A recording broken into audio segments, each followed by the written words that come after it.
বেশ কিছু শর্ত দিয়ে কিন্তু লকডাউনটা তুলে নেওয়া হয়েছিল, যেমন স্বাস্থ্যবিধি মানতে হবে, কর্মক্ষেত্রে সেগুলি মানতে হবে। আদতে আসলে কোনো জায়গায় সেটা দেখা যাচ্ছে না, এবং আমরা লকডাউনে দেখেছি আইন শৃঙ্খলা বাহিনী বেশ তৎপর ছিল, মাঠে প্রশাসন ছিল যাতে মানুষ স্বাস্থ্যবিধি মানে সেটাও দেখতে পাচ্ছি না। তো আসলে এই যদি এই পরিস্থিতি আসলে কোন দিকে মোড় নেবে বলে আপনি মনে করেন? আসলে আমাদের প্রথম থেকে পুরোপুরি প্ল্যানিং এর অভাব। আর এই যে আমাদের প্রথম লকডাউনের ব্যাপারে যদি আসেন, যতবার লকডাউন দেওয়া হয়েছে, লকডাউনটাও মোটামুটি প্ল্যানিং ছাড়া দেওয়া হয়েছে।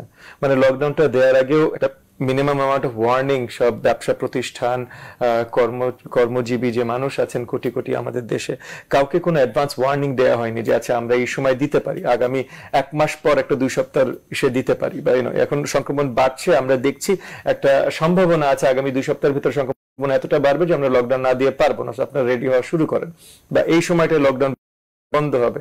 বা আমরা মানে লকডাউন যখন বাড়িয়েছেও যেদিন শেষ হবার কথা তার 1 দিন বা 2 দিন আগে বলেছে আরো 1 সপ্তাহ ধরে হবে। সেই সব জায়গায় তো পরিষ্কার হয়েছে যে আমরা প্রথম থেকেই প্ল্যানিং করিনি। সেটা ওই অক্সিজেন প্ল্যান্ট বলেন, আইসিইউ বলেন, হাসপাতাল বলেন, কোনো কিছুরই আমরা প্ল্যানিং করিনি। আমরা সমাজে জাতির ভিতরে সচেতনতা কিভাবে তৈরি করব সেটা সম্বন্ধেও আমরা প্ল্যানিং করিনি। আজকে যখন সংক্রমণের হার পড়া শুরু হয়েছে, তখন আপনি জীবিকার প্রয়োজনে মানুষজন বাইরে বেরিয়ে যাচ্ছেন। সবাই হয়তো মাস্ক ঠিকভাবে আপনার অ্যাফোর্ডও করতে পারেন না, মানে ক্রয় ক্ষমতারও বাইরে। কারণ মাস্কের বেসিক পয়েন্টটা যদি আপনি আসেন যে একই মাস্ক তো আপনি বারবার পরে ঘুরতে পারবেন না। তো ডিসপোজেবল মাস্কের দাম 5 টাকাই হোক আর 2 টাকাই হোক, আপনি তো বারবার ফেলতে হবে, বারবার প্রত্যেকদিন নতুনটা কিনতে হবে।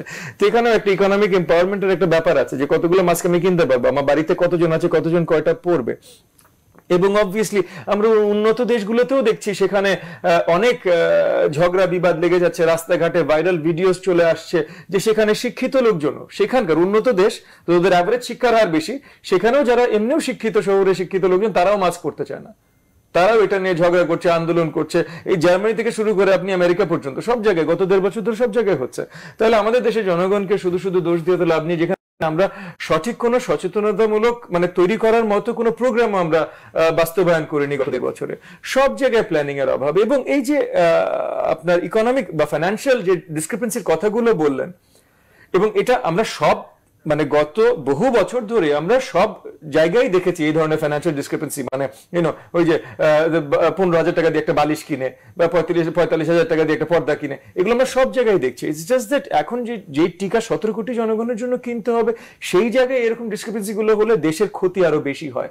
এখন পর্যন্ত আমরা কিছু মানে আমরা এই যে গত 2 সপ্তাহ ধরে আমরা আফগানিস্তান নিয়ে কথা বলছি যে $2.3 ট্রিলিয়ন আমেরিকার টাকা আফগানিস্তানে ঢাললো, এটা গেল কোথায়? 80 সামথিং বিলিয়ন ডলার ঢাললো আফগানিস্তান মিলিটারি তৈরি করতে, এটা গেল কোথায়? আসলে আমাদের আফগানিস্তানের দিকে অনেক পরে তাকানো উচিত, আমাদের আগে তাকানো দরকার আমাদের দিকে, যে আমাদের এই যে এই টাকাটা গেল কোথায়।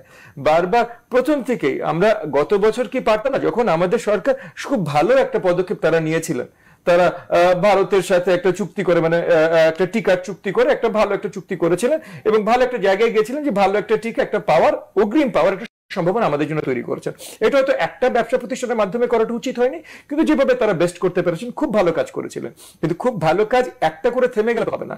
ওই সময় তারা কি আমাদের প্ল্যানিং এর যারা এক্সপার্টরা আছেন, আমি মেডিকেল সায়েন্টিস্ট না, আমি ভাইরোলজিস্ট না, এগুলো কিভাবে ছড়ায় কি হতে পারে এটা আমার দ্বারা জানা সম্ভব না। সরকারের যে মন্ত্রী পদে আছেন তারও হয়তো দ্বারা সম্ভব না, কিন্তু তার কাছে এমন ব্যক্তিরা আছেন যাদের দ্বারা এটা জানা সম্ভব, যারা এটা ফোরকাস্টটা করতে পারেন। তারা নিশ্চয়ই, আমি 100% গ্যারান্টি দিয়ে আপনাকে বলছি, মানে আমি জানি না বাট আমি বলছি, মানে আত্মবিশ্বাস থেকে বলছি, যদিও রতন ভাই বলছেন আত্মবিশ্বাসের কথা না বলতে, আত্মবিশ্বাস থেকে বলছি নিশ্চয়ই তারা আপনার কর্তৃপক্ষকে জানিয়েছেন যে আমরা এক জায়গায় আটকাতে পারি না। নিশ্চয়ই তারা জানিয়েছেন যে আমাদের আরো কিছু এগস ইন ওয়ান বাস্কেট যেন না হয়, কিন্তু আমরা সেটা করিনি। এখন আমাদের সময় আমরা যেহেতু পার্শ্ববর্তী দেশ, এবং এটা প্রমাণিত হয়েছে, তো আমরা যেহেতু পার্শ্ববর্তী দেশ, একটা জায়গায় সংক্রমণ বাড়লে অন্য জায়গাটাতেও বাড়ার সম্ভাবনা বেশি। তো ভারতে যখন সংক্রমণ বাড়লো, ওদের তখন আর ওই অবস্থাটাই নেই যে ওরা টিকাটা আমাদের চাইলেও দিতে পারে। সো আমরা all eggs in one basket হয়েছে, ওই একটা টিকার জায়গায় আটকে যে আমরা আটকে গেছি। এবং এখনো আমরা এই ধরনের জিনিসপত্রই হচ্ছে। এবং আমি মানে শুধু সরকারের না, আমাদের মিডিয়া এখন এমন একটা জায়গায় এসছে, মানে নিউজ মিডিয়াম এমন একটা জায়গায় এসছে যে আমরা সঠিক প্রশ্নগুলোও তুলি না। যে আজকে আপনি তরুণদের দিকে গণতন্ত্র কিভাবে কাজ করে, গণতন্ত্র কাজ করে যখন জনগণ প্রশ্নগুলো তুলছে। কিন্তু জনগণ কখন প্রশ্ন তুলবে? যখন ফোর্থ স্টেট তাদের কাজটা করছে, জনগণের কাছে এই প্রশ্নটা নিয়ে যাচ্ছে, মিডিয়া যখন জনগণের কাছে এই প্রশ্নটা নিয়ে যাচ্ছে। আপনি মাসের পর মাস, সপ্তাহের পর সপ্তাহ কোন মিডিয়ার কোন মডেল বা ব্যক্তিত্ব কি হলো, এটা নিয়েই জনগণের আলোচনা। তরুণ সমাজ আলোচনা তোলে, তরুণ সমাজ আপনার প্রশ্ন তোলে, তরুণ সমাজ তারুণ্যের দেশ বাংলাদেশ। আর শুধু তারুণ্যের দেশ না বাংলাদেশ, যে কোনো সময় আন্দোলন হয়, পলিটিক্যাল মুভমেন্ট হয়, যেটাই হয় তরুণরা তোলে। এখন এই তরুণ সমাজকে যদি মিডিয়া ওই মেসেজ দিয়ে রাখে কোন নায়ক নায়িকা মডেল তারকা কি করলো, রাতে কি হলো, দিনে কি হলো, আমাদের 17 কোটি মানুষের জীবনের যখন আশঙ্কা, তখন টিকা নিয়ে প্রশ্ন না করে তরুণ সমাজ রাতের রানী রাতের রাজা নিয়ে আলোচনা করছে। এখানে অনেক জায়গায়, অনেক জায়গায় আমরা মানে আমাদের সমাজের অনেক জায়গায় অনেক শ্রেণীতে আমরা আমাদের কর্তব্য পূরণ করতে আমরা ফেল করছি।